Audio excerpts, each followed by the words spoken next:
एक समय की बात है। एक छोटे से गांव में एक राजा और रानी रहते थे। राजा का नाम रणवीर सिंह था और रानी का नाम राधिका था। रणवीर सिंह एक बहादुर और न्यायप्रिय राजा था, जिसे अपनी प्रजा की भलाई की हमेशा चिंता रहती थी। रानी राधिका सुंदर और बुद्धिमान थी और दोनों की जोड़ी पूरी प्रजा में मशहूर थी। एक दिन राजा रणवीर सिंह को एक सपना आया, जिसमें एक पुराना संत उन्हें यह संदेश देता है कि उनके राज्य में एक खजाना छिपा हुआ है, जो राज्य को समृद्ध बना सकता है। लेकिन खजाना पाने के लिए राजा को 3 कठिन परीक्षाओं से गुजरना होगा। राजा ने यह सपना रानी से साझा किया और रानी ने उसे प्रोत्साहित किया कि वह इस खजाने की खोज में निकले। राजा ने अपने सबसे विश्वासपात्र सैनिकों के साथ एक लंबी यात्रा शुरू की।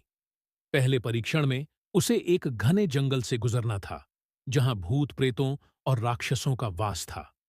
राजा ने अपने साहस और चतुराई से उन सभी को पराजित किया और जंगल पार किया। दूसरे परीक्षण में उसे एक पहाड़ी की चोटी तक पहुंचना था, जहां एक शक्तिशाली ड्रैगन उसका इंतजार कर रहा था।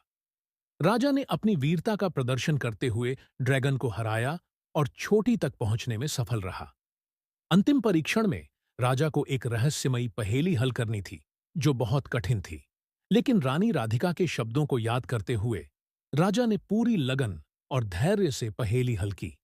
3 परीक्षणों को पार करने के बाद राजा को खजाना मिला, लेकिन वह समझ गया कि असली खजाना वह था जो उसे अपनी प्रजा के साथ मिलकर एक खुशहाल और समृद्ध राज्य बनाने से मिला।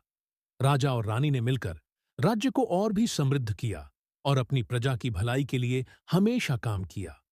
राजा रणवीर सिंह और रानी राधिका का शासन न केवल उनके राज्य के लिए, बल्कि आसपास के क्षेत्रों में भी प्रसिद्ध हो गया और वे हमेशा लोगों के दिलों में जीवित रहे।